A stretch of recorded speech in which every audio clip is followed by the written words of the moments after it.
Às vezes, quando pensamos estar seguros, o mal espreita sem a gente perceber. E não importa se estamos ou voltamos para locais íntimos ou familiares, porque às vezes ele está lá, enraizado, nos esperando. Então, se você não me conhece, eu sou o William, e nesse vídeo a gente vai falar um pouco sobre o terror folclórico Starve Acre, porque nessa terra o mal está faminto.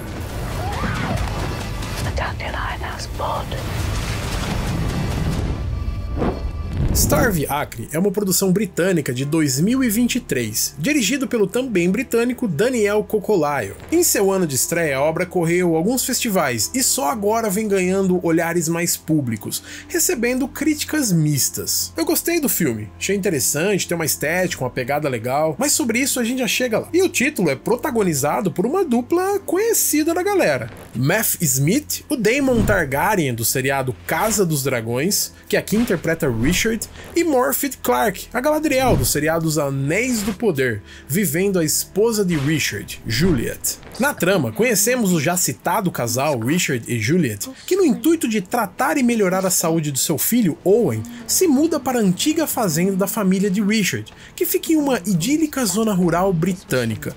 Mas logo a criança começa a manifestar estranhas atitudes e diz estar ouvindo vozes e um estranho assovio. E as coisas pioram, quando uma tragédia se abate sobre a família e o que parecia ruim fica ainda mais estranho e maligno, quando uma antiga força sinistra invade as suas vidas. Starve Acre, ou Terra Faminta, é baseado em um romance homônimo, de mesmo nome, escrito pelo britânico Andrew Michael Hurley, lançado em 2021 e publicado no Brasil pela editora Intrínseca.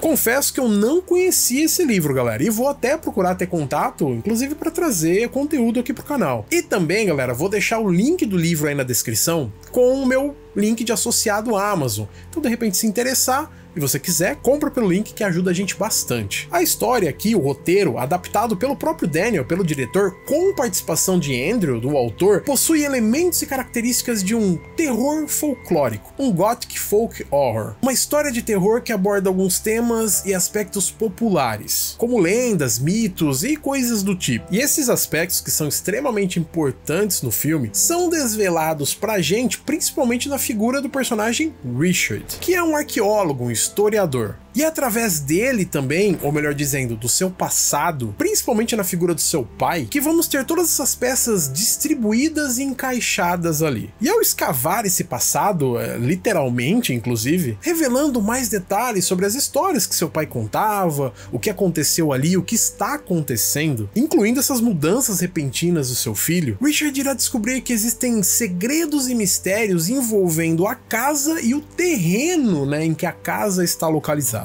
E mais, será que o retorno deles para aquele local foi totalmente aleatório? Ou será que tem algo mais trabalhando nessa situação? Agora, o que não vai ser aleatório é o like que você vai deixar nesse vídeo. Deixa aí, pô, ajuda a gente bastante. Se inscreve também no canal. E se você gosta desse tipo de conteúdo sobre filmes, livros, ative o sininho também para receber as notificações. Enquanto eu assisti o filme, alguns elementos me chamaram a atenção. E pode ficar tranquilo, tá, galera? Não são spoilers, são só curiosidades mesmo. Como, por exemplo, o carvalho, a árvore, o velho carvalho citado na história. Entre outras coisas, como, por exemplo, lá a tal lenda do Jack Gray. E com esse forte contexto ali popular e folclórico, eu resolvi dar uma pesquisada, porque eu sou desse. O carvalho é simbolicamente citado com frequência como um símbolo de força, de grandiosidade, algo majestoso. Por isso ele até, em alguns momentos, possui algumas conotações sagradas, ou fantásticas e fabulosas. Inclusive tem até o conto, O Último Sonho do Velho Carvalho, se eu não me engano, de Hans Christian Andersen. Mas da maneira como ele é descrito no filme, eu lembrei mesmo da música Old Oak, The Old Oak, se eu não me engano, da banda Merciful Fate, lançado em 93 no disco In the Shadows, que eu gosto bastante, por sinal, que tem tom do lance ali da árvore sendo usada como base para enforcamentos. Inclusive, no mesmo disco, temos a fantástica The Bell Witch, uma das minhas favoritas dos caras, que é baseada em uma lenda americana sobre um poltergeist que assombra a família Bell. Inclusive, foi adaptada em 3 ocasiões para o cinema. Maldição, de 2006, disponível na Amazon Prime, que é uma adaptação mais fiel da lenda ali, e A Bruxa do Sino da Morte, de 2011, 2004 e 2013. Esses dois são a mesma releitura da lenda, realizadas em anos diferentes. Mas voltando, galera, que se deixar eu vou longe. A minha dúvida aqui, né, a questão que eu queria chegar, era que se alguma coisa ali no enredo do filme era realmente baseada em alguma lenda ou mito existente, culturalmente existente. Então eu resolvi ir direto na fonte. Em uma entrevista com o autor do livro, Andrew diz que não. Nada aqui é baseado em um conto, mito ou lenda específica. Ele meio que pinça esses vários elementos para montar meio que um folclore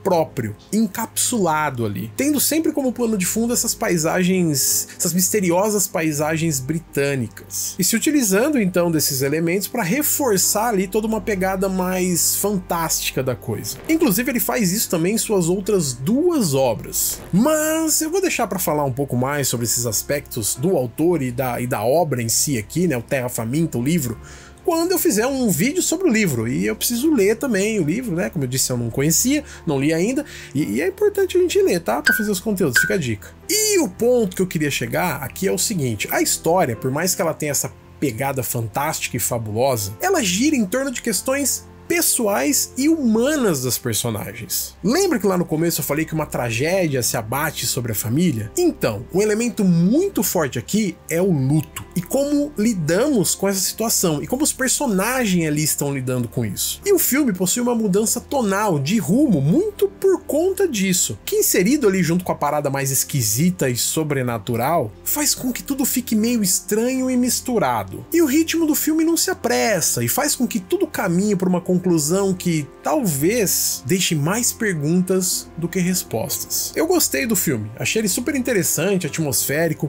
ele vai mais para um lado assim, hereditário da coisa. E galera, não tô comparando os dois ali literalmente, tá? A primeira parte do filme meio que te apresenta tudo ali, o panorama geral, os personagens, a questão do menino, aí tem todo esse lance mais trágico da coisa. E junto com essa questão familiar deles, tem também a questão familiar de Richard. Como eu citei, né, a relação dele com o pai, entre outras coisas. E que se alinha também com as questões ali, os lances do local, né? E também com essa questão folclórica da coisa toda. Já a segunda parte, com alguns pontos estabelecidos e desenvolvidos, somos apresentados a outros personagens que parecem inclusive saber mais ali do que eles aparentam. E a coisa meio que dá uma piradinha, fofa, com coisas estranhas acontecendo, mas o lance aqui é que tudo vai caminhando para uma coisa estranhamente, digamos, natural, em algum sentido. Dito isso, Starve Acre não é um filme de terror tradicional, com sustos fáceis e conclusões fechadas. Ele trafega por paisagens mais enevoadas e esquisitas, se fechando em uma atmosfera mais hermética, unindo drama familiar e um intrigante terror psicológico costurado pelos fios mágicos do horror fantástico. Escavando este terreno, que ao mesmo tempo é misterioso e familiar, segredos e conflitos do passado emergem, revelando um passado maligno e obscuro, onde o mal pode adotar várias formas e não vai poupar esforços para conseguir o que quer. E é isso, galera, conta aí nos comentários pra mim se viu Starve Acre, se gostou, se não, o que achou. E se quer uma dica aí de um filme que também mexe com essas coisas de segredos do passado e mistérios, veja aí o vídeo do terror sul-coreano Exuma, ótimo por sinal. Agora, se quer um slasher com uma pegada meio diferente, veja aí In a Violent Nature. E galera, se chegou até aqui, um muito obrigado, até a próxima e valeu!